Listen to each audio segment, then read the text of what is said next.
And in other news... In other news, we mentioned this at the top of the show, but there was obviously a massive story last week with huge player pushback. Was this initially leaked World League format? Now, we'd heard musings on this World League from earlier in the year, which I always was positive, reasonably positive in my response to it. But what the leaked format was this 12-team league that would expand the rugby championship to 6 teams and have 6 teams up north.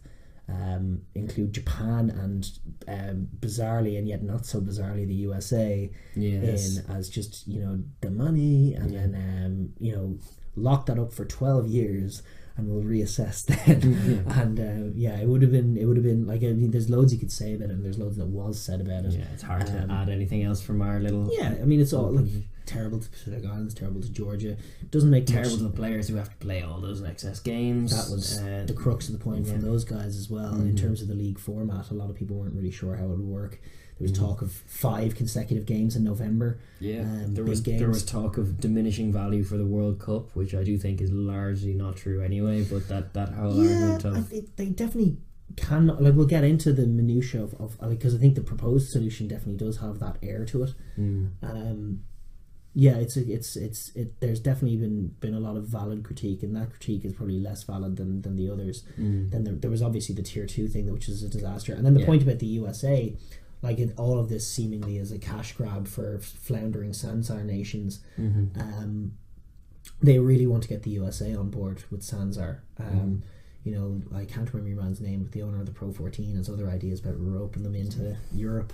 But they have the Kiwis and the Australasians are all tugging at them from the Hawaii end, and we're tugging at them from New York, and trying to see if we can get them just pull some money in there. I like, if you included the US in the rugby championship, like even Japan aren't close to ready like for that. It's such a tough championship. It's the toughest competition in World Rugby. It would be beyond pointless to put America in. I mean, you'd get a big crowd if they had it like in Soldier Field for the All Blacks coming over, and you could bill it out and you could sell your tickets.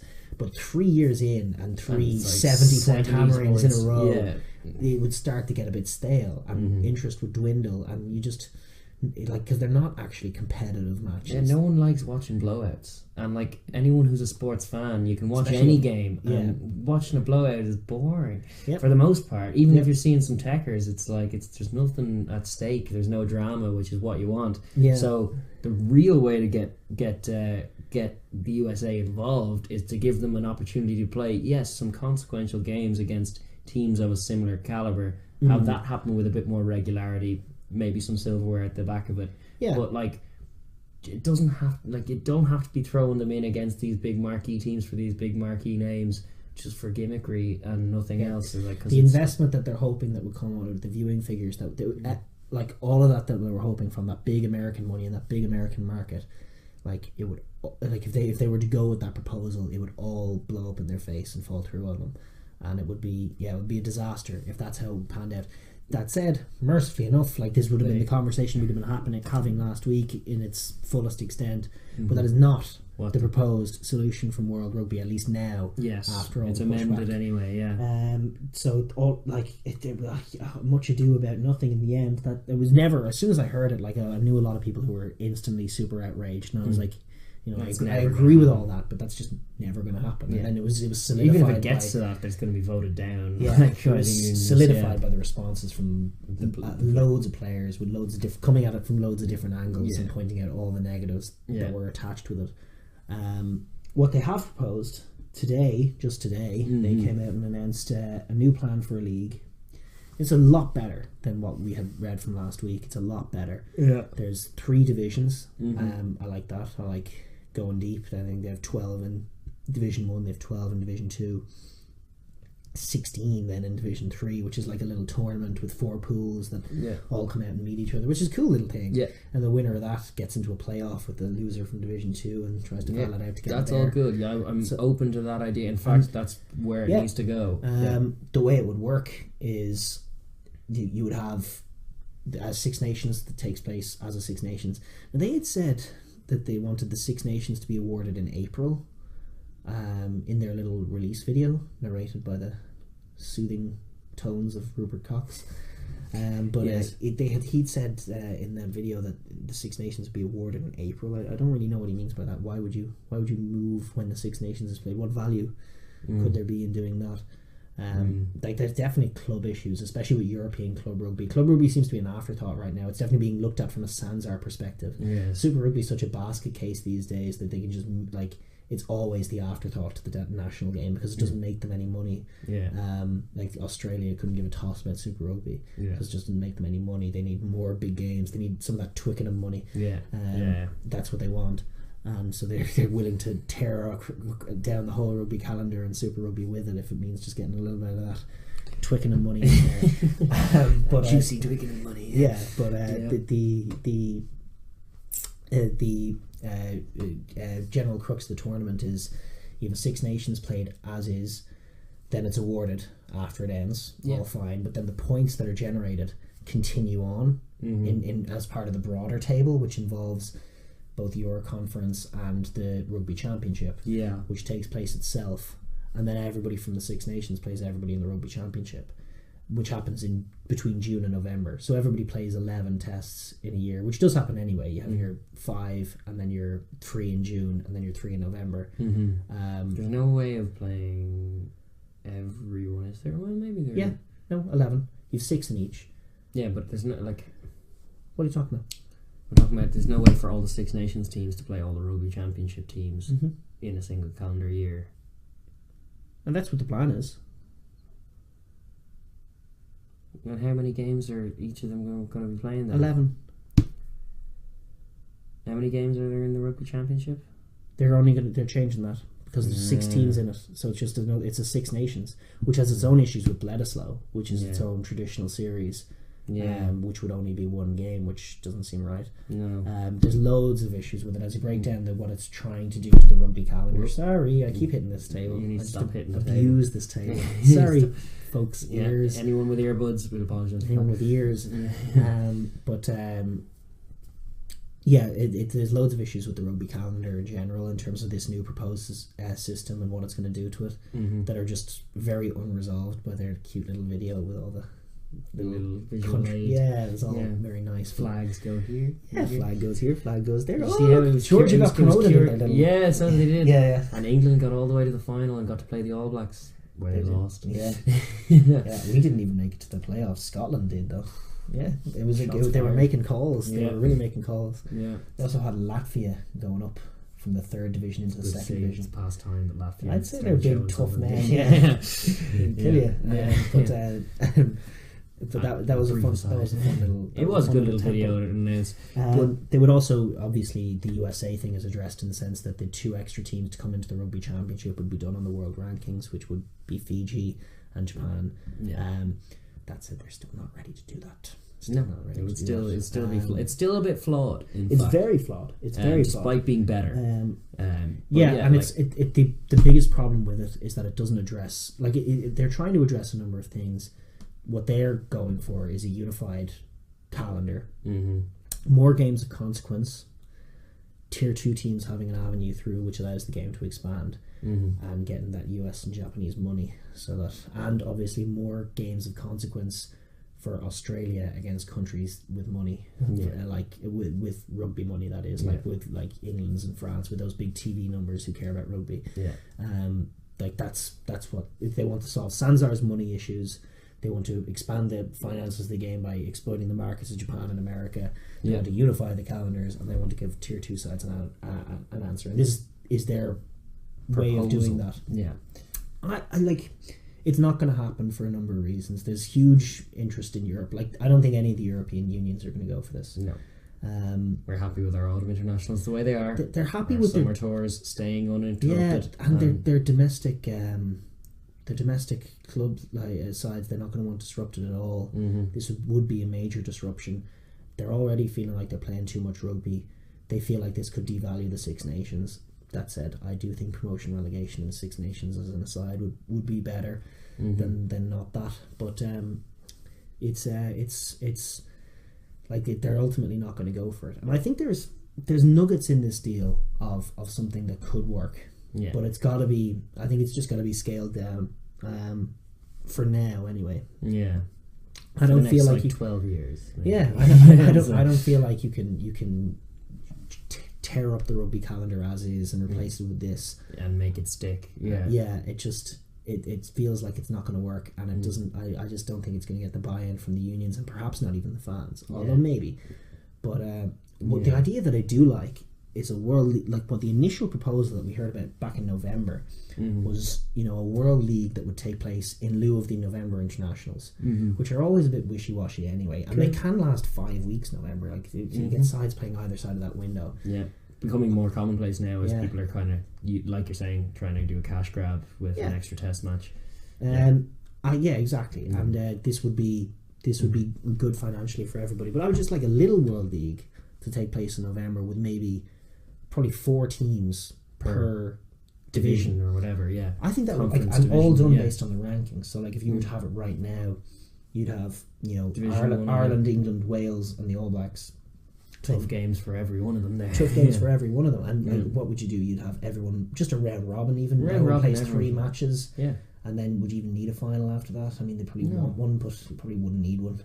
Just a round robin. Just a round robin. Yeah, let's not like. Cause I don't like comic because then it's like for what would stay the same with that. But it's a good idea this because like it would mean you're playing pretty much similar to what you're doing, fixture lists to what you're doing now anyway. With probably the exception that you're playing more Six Nations teams, like Ireland will be playing Wales in that scenario, which wouldn't normally happen. But sure, look. It's a class game anyway. So you're going to play those games. You don't need to introduce a final thing. It's extra gimmicky. It's extra game. Don't do that. Yeah. Just do.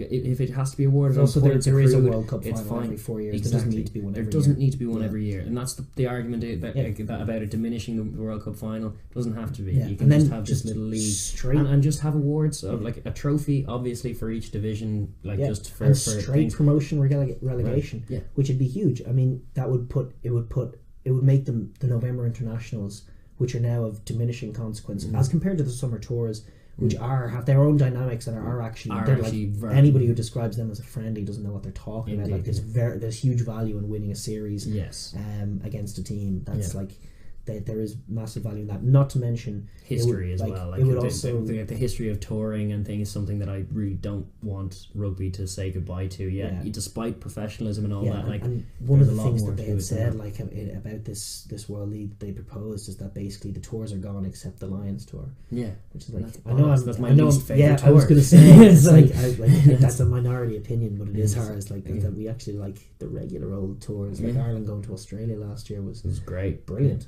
France getting shellacked in New Zealand, and the South Africa England series was brilliant as well. But so like there's huge value in those, and not to mention the fact that it would leave a window open for sides to arrange matches with each other. The June series, maybe one side or other of the test window, which would give the opportunity for teams like Georgia and Fiji to get matches, which they could incorporate. Like they have to play one tier one side a year. Yeah, that's necessary. Like when you watch Georgia or New Zealand play or USA play, like those sides get a lot out of the World Cup when they do get to play at that level for a little bit, but it'd be nice to see them get just a little bit of that feeling, a little bit once a year or so, just to get But then in the meantime, like what would happen then in November with your divisions is like not only would you have that intrigue in the top division, if you had straight promotion relegation, you would have colossal games like if Ireland and let's say it's Ireland England for the wooden spoon in that division to go down into the other tier, like that's a loss of revenue, a loss of interest. But it's obviously the second division, it'd still be well watched because it's South Africa, Australia, Argentina, and I think Argentina would even be down. Argentina would be in third division now. And then going straight up. But then that third division would have all kinds of intrigue as well. And one side is going to get relegated from 2 down to 3. Maybe that's Scotland, and then all of a sudden maybe it's Australia. Maybe it's Australia, and then all of a sudden they're down in the trenches with Georgia, there's opportunity. Obviously, it means that Georgia are going to get, because there's enough teams at the top level that it wouldn't just be boxed off. It's not 8 and then the rest. It's probably more about 10 and then the rest. Which means that like Georgia and Fiji are going to be in a pool with Argentina as it is now, and more likely going forward France or Scotland.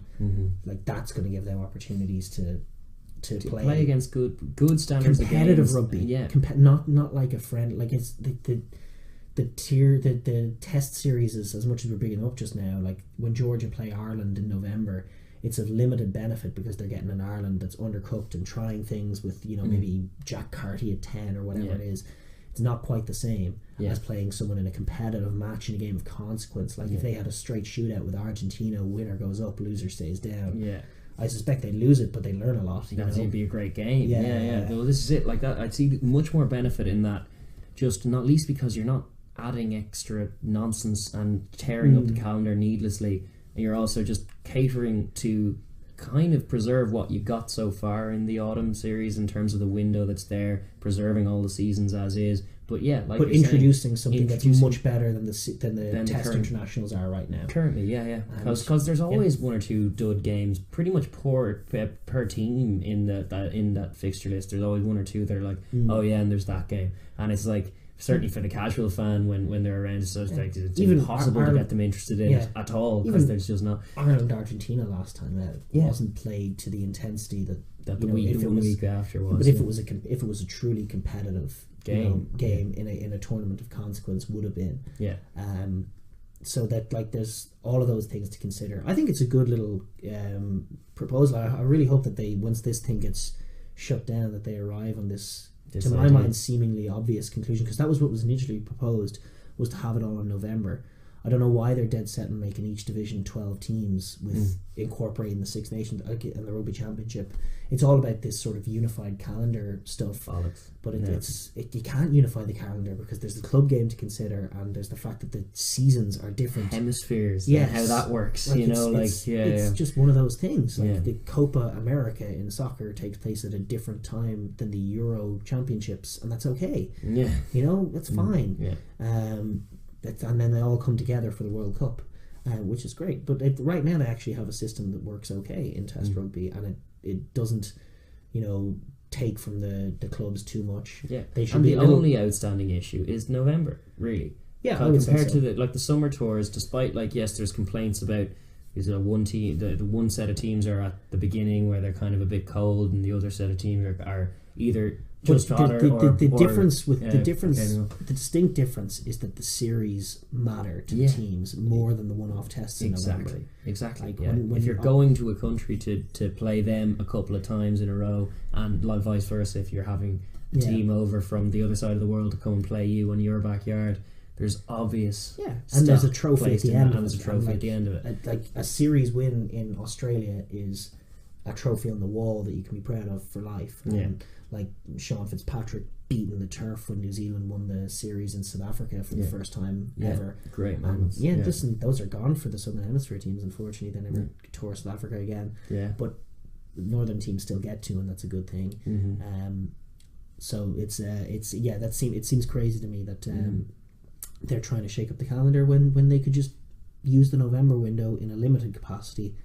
A 4-team division is so much more interesting than a 12-team division because the promotion relegation isn't just languishing Italy against emerging Georgia.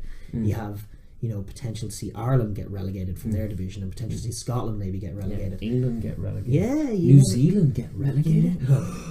Probably not. Probably not. But imagine such a world where that could happen. But then there'd be almost because the second division would be almost as watched perhaps as the first division. Yeah. Still loads of big nations. So moving from cool 1 to 2 might not be that big a drop. Yeah, it's just frustrating that you're not in that top 4 bracket anymore. Yeah. But moving from 2 to 3, now suddenly the alarm bells are going, and you're like, oh, what's going on here? Yeah. And that's all the dynamics all the way down. You could go as far as you want. You could go as far as you like, but just do it in 4 blocks. Yeah. Blocks with the lower teams, it might make more sense, especially when you're talking about teams that are all over the map. Uruguay and Romania and Tonga. It might make a lot more sense to get them like they used to do with the Old Pacific Nations Cup. They used to just get the 6 teams into Sacramento for 6 weeks, and they would just live there and then play each other on the weekends. It was a class little system. They used to have triple headers in the stadium in Sacramento in different orders every week. Class. But that's the kind of thing. Like if you're doing a 4, it'd be double headers. But same kind double of header. Yeah, exactly. Could easily do that. It's not an ingenious little thing, but it seems like it would make the most sense, and that was sounding like what they were going to do when they first mentioned it in November. But so it's a shame to move this 12-team thing and the whole calendar shake up doesn't work, and it's not going to be adopted. There's nuggets of goodness in there. The promotion relegation thing is vital. You can't just cling on to the Six Nations and the Rugby Championship as is forever, because guys are going to catch up. Yeah. And you need to allow for it. The idea of thrusting the USA in there because you're tempted by the money signs is like a little cartoon character with the dollar signs lighting up in the eyeballs. It's like, no, a little more thought than that. Because it's a surefire way to kill any interest in it is to throw them in the deep end with a bunch of merciless All Blacks destroying them, and it's just like you're never gonna see any progress with that rate. Poor old Taufate's try scoring rate might slow down somewhat. Yeah, a little bit. Yeah, he's some man for grabbing some meat. Isn't he? But yeah, no. So that's our little kind of caveat. It's really your kind of proposal that you're putting forward. That's just I just think it's a simple one. It was what I hoped they'd do initially, and it's I don't. If you have any comments on it, please leave them. But I don't see a downside right now to just using the November window for it, having it be more interesting. Stop with all the madness. Like they're trying to do this whole thing where it's like the sevens calendar, and they're bringing all the nations in and creating this very fluid thing where there's different trophies to be won at different levels, which is all honest good thinking. Yeah. But it can, first of all, completely wrenches the club game out of consideration. Like the sevens guys don't have a club team. Their nation basically is their club team. They're travelling around with playing week to week. Yeah.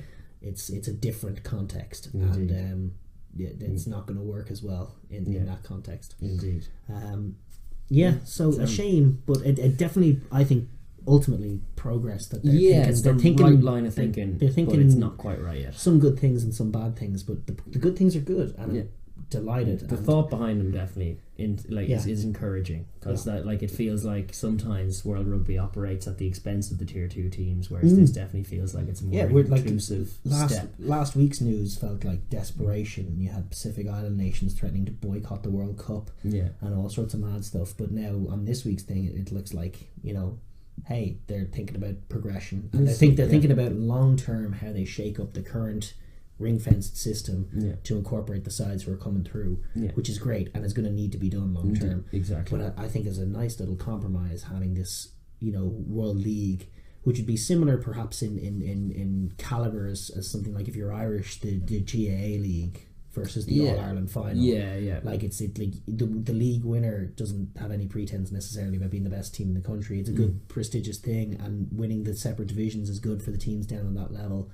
It's a good tournament. It's great that it's there for all the counties, and as it would be for the countries, but there's no pretense about it being the same thing as the Six Nations or the Rugby Championship or the World Cup. Indeed, and there would be no confusion with that, because you're not conflating them all together in some kind of malaise hodgepodge. Indeed. Yes, indeed. Like the Six Nations points carrying over, and then it's all very strange. Isn't it, that proposal? A bit daft. That's my day. It's like you couldn't even follow it. It's a tough summer for Italy, isn't it? Yeah. After the Six Nations going and playing Argentina and South Africa, then Australia, then New Zealand. Yeah. And they get a game against Fiji, which they'd also lose. Indeed. At the end of that big run. It's like, oh, delightful. But I suppose we'll probably wrap up on that one. Enough said, I think. Yes, absolutely. Thank you very much for watching. If you're new here, please hit like and subscribe down below if you want to see more videos and all that kind of lovely stuff. But also please leave some comments down below, because we enjoy the chat.